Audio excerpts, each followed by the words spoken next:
నమస్తే అండి, నేను మీ అపర్ణ.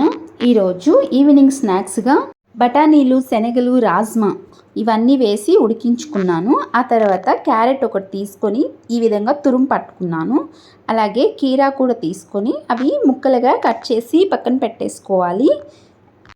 మన హెల్త్కి ఈ రాజ్మా అనేవి చాలా మంచిది. దీనిలో ఫైబర్ ఎక్కువ ఉంటుంది, కాల్షియం ఉంటుంది. సో ఇన్ని పోషకాలున్న ఇవన్నీ ఉడికించుకొని ఈవినింగ్ పూట స్నాక్స్లా తిన్నారంటే మన హెల్త్కి చాలా మంచిది.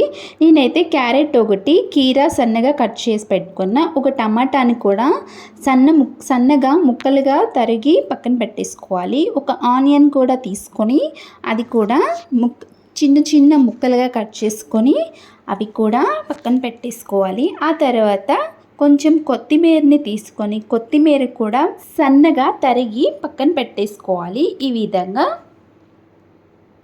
ఆ తర్వాత ఒక లెమన్ కూడా తీసుకొని కట్ చేసి అది కూడా పక్కన పెట్టేసుకోవాలి.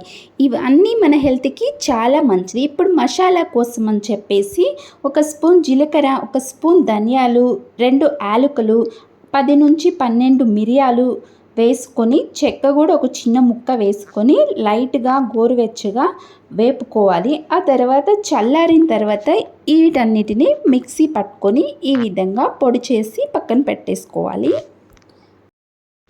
ఇప్పుడైతే శనగలన్నీ ఉడకపెట్టుకున్నాం కదా, అవన్నీ నీళ్లు వంపేసి చిల్లులు గిన్నెలో ఈ విధంగా వడవేసుకోవాలి.